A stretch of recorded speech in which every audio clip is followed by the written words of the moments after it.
So, hi everyone. Today we're going to discuss the topic of hand fracture and its management. The hand is one of the most complex fracture functional unit in the body. It contains multiple small bones, highly mobile joints, strong intrinsic muscles, and a delicate tendon balance. In hand fracture, the deformity does not happen randomly. It happens because the muscle pull. So if we understand which muscle is pulling, whether the joint surface is involved, and whether supply is affected, then the management becomes logically not memorized. So first of all, first fracture. So it's Beenet's fracture. Let us start with Beenet's fracture. The Beenet's fracture is intra-articular fracture at base of the first metacarpal. It involves thumb carpometacarpal joint, which is highly mobile saddle joint. Now, why does deformity occur? The deformity occurs because a pull of the adductor pollicis is longest. This muscle pulls the metacarpal shaft proximally and dorsally. However, the small fragments at the base remains attached to the trapeziums, so through the ligaments. So what happens? The small fragment stays, the shaft displaced.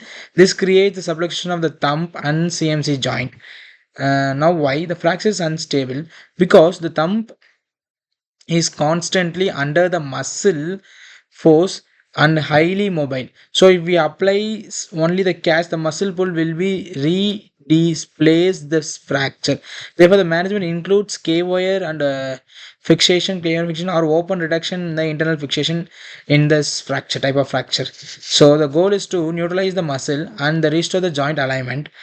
If untreated, it leads to early arthritis or weak pinch grip. We cannot grab the any items in this. So coming to the next, the Ronaldo fracture. Rolando. What's not Rolando? Rolando fracture is also an intra-articular fracture at the base of the first metacarpal bone. So, but unlike Bennett's fracture, which has two fragments, Ronaldo fracture is comminuted, meaning comminuted means it has multiple fragments fractures. Because the multiple fragments, the joint surface is completely disturbed. This make it more unstable and increase post-traumatic arthritis. So, what is the treatment goal? Here, the goal is to anatomical restoration of the joint surface, mainly uh, requires on open reduction, somewhat of internal fixations. Sometimes the external fixations if severely comminuted fractures occurred.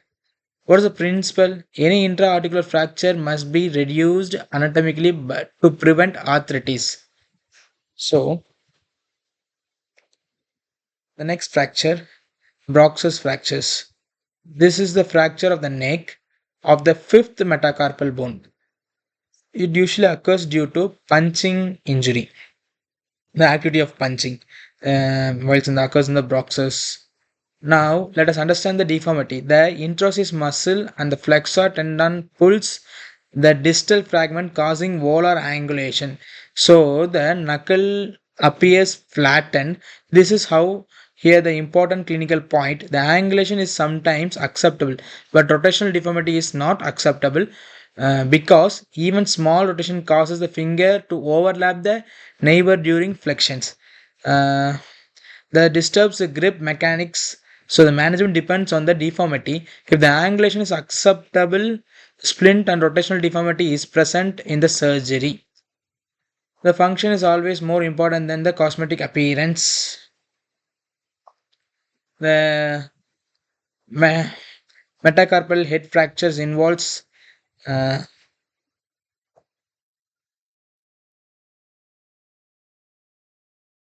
MCB joint surface. Since this is an articular fracture, anatomically reduction is necessary.